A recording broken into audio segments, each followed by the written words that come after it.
Parents, what threat did you eliminate silently? I'm 29, father of twin 4-year-old boys, Jake and Max. Last month, I noticed something that made my blood run cold. Something that would forever change how I viewed childhood innocence. The boys started coming home from daycare singing a song I'd never heard before. It wasn't their usual Wheels on the Bus or Twinkle, Twinkle, Little Star. This was different. An oddly haunting melody with strange, made-up words that seemed to stick in their heads like glue. Same melody, same nonsensical lyrics, every single day for a week straight. They'd march through the front door and immediately burst into this peculiar tune. When I asked where they learned it, they'd just giggle and exchange those secret twin glances. "Mr. Danny taught us," they'd say in unison, their eyes lighting up with genuine excitement. But here's what made my parental instincts start screaming. There was no Mr. Danny on the daycare staff list. I knew that list by heart. I casually asked their teacher, Mrs. Rodriguez, during Thursday pickup. She was wiping down tables when I mentioned the mysterious Mr. Danny. She paused mid-wipe and looked genuinely confused. "We don't have anyone named Danny here," she said slowly. "Not on staff, not as a substitute, not even as a volunteer." That night, I couldn't sleep. Something felt fundamentally wrong.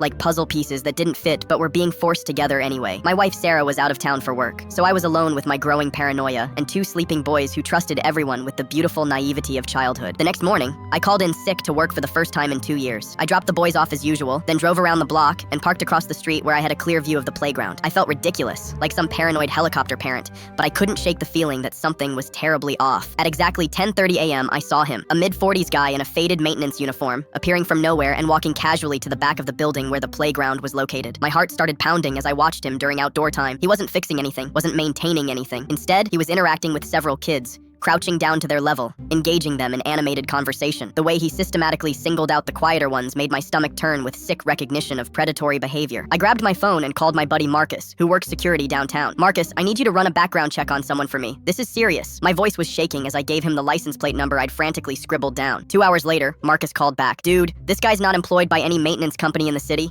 I checked them all. Marcus's usually jovial voice was grim, and he's got priors, inappropriate contact with minors. Cases were dismissed on technicalities, but the pattern's there. I spent the rest of that day documenting everything with methodical precision. Photos with timestamps, detailed notes about his pattern of showing up exactly when kids were outside, his interactions, his complete lack of actual maintenance work. Then I called the daycare anonymously and reported someone suspicious around the playground who didn't match any staff descriptions. The response was swift and thorough. Within 48 hours, they'd upgraded their fence height, added multiple security cameras with clear views of all play areas, and implemented a strict visitor policy requiring background checks and administrative approval. Mr. Danny never came back after that first camera went up. Last week, Jake looked up at me with those innocent 4-year-old eyes and asked, "Daddy, why don't we sing that song anymore?" I just smiled and ruffled his hair, fighting back the chill that ran down my spine. "You learned some new ones instead, buddy. Sometimes the best protection happens when the threat never even knows it was discovered."